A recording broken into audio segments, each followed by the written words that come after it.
Timefall is an Undertale-esque RPG currently being developed by Newage Arts. It is looking for funding on Kickstarter, where it has 20 days left as of recording. Having recently played the demo myself, I decided to make this video explaining my overall thoughts on the experience. Enjoy. This video will cover spoilers for the game, so if you don't want to be spoiled by anything, check out the link in the description, which will explain how to try out the demo. Timefall is a game about a kid named Alex, who's thrust into a world where monsters live and words become real things. The demo seems to only scratch the surface of this world, only showing two main areas, these being the town on the human side, and this cave, which is inhabited by monsters. I won't be going over any story events in this video, in addition to the more bizarre and humorous events that take place, as I think you should experience them for yourself. That being said, there were many memorable story moments and some really genuinely funny experiences, mostly revolving around the mini puzzles in the second half. To avoid these topics, I split the video into a few sections where I talk about individual components of the game, such as the art, music, and combat. First up is the art.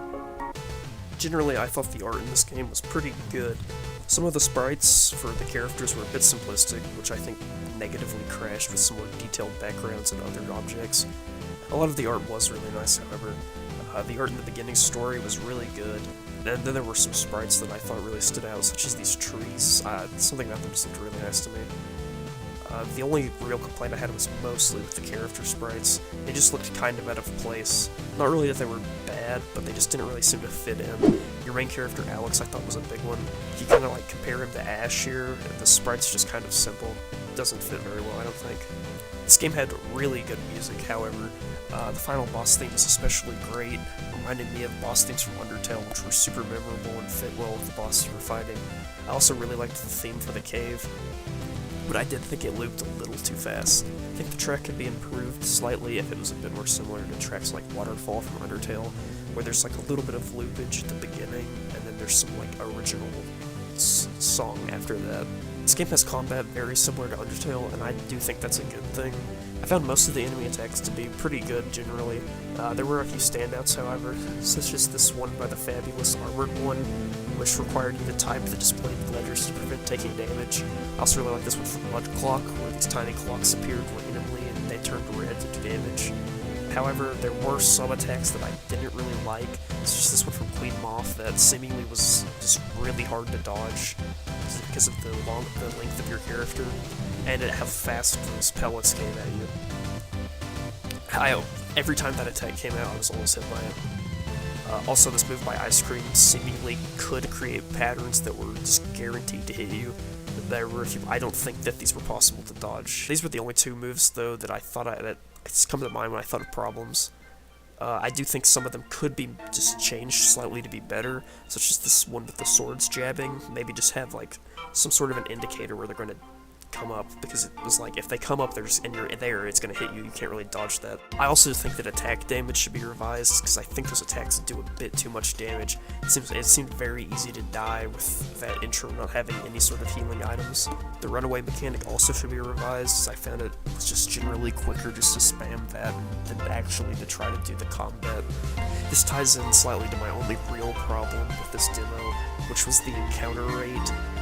It was way too high. It was practically broken.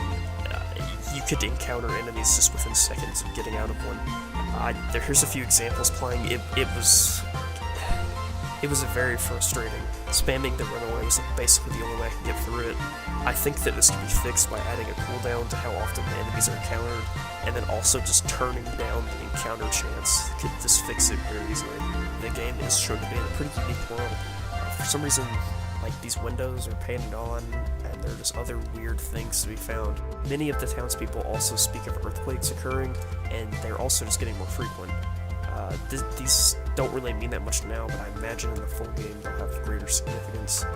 Similarly to Undertale, all of the enemies, or side characters as they prefer to be called, according to the booklet, in this game are unique, and they have their own backstories and attack patterns. Signs located throughout the demo include more information on them, which was a nice touch. These demos include 6 side characters, 1 boss, and these include Queen Moth. This may be my favorite designed enemy, except for one possible exception I will get into in a second. Mud Clock, who is a broken hourglass whose sand got wet. This led to his sense of time getting all messed up. Evil icosahedron.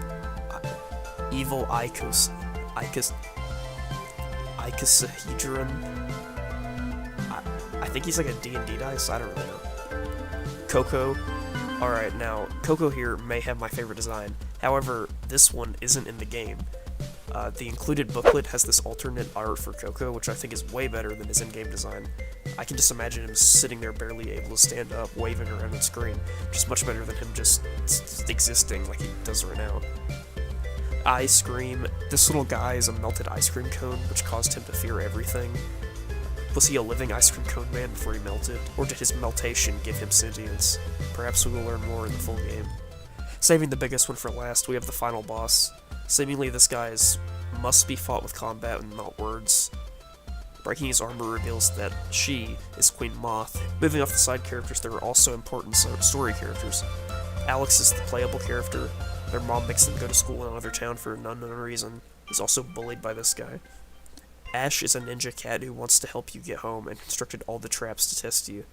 He is a father to Bobble, who he adopted after he found him alone after the murder of his parents. Bobble is the son of Ash and is a wacky little guy that gets into trouble. Most of the town people don't seem to be very important, but there are some memorable ones, such as the traffic cone guy, Santa, and the bully. Overall, I did really like this demo. There were some really funny jokes in it, nice characters, world building was interesting. Most of the art was pretty good, and I did really like the music. There was a lot of good setup to deeper plot that we weren't seeing yet, like this guy at the train, like, what was his deal? Some of the side text and the signs also elaborated some on the world. I did have problems, but they were mostly with gameplay issues that I imagine will be changed before the full release, if this game is funded on a Kickstarter. If you enjoyed this video and you haven't tried out the demo already, you should check out the Kickstarter link in the description where there's instructions to play it. Also, if you enjoyed this video, you should interact with it in some way, whether that be a like, a comment, maybe a subscribe. It was kind of cool, I don't know. The next video will either be on the game A Short Hike, which I finished up while producing this video, or on possibly a comic book or something. I'll have to see whichever one I want to do first. Until next time, whenever that is. Maybe soon, I don't know.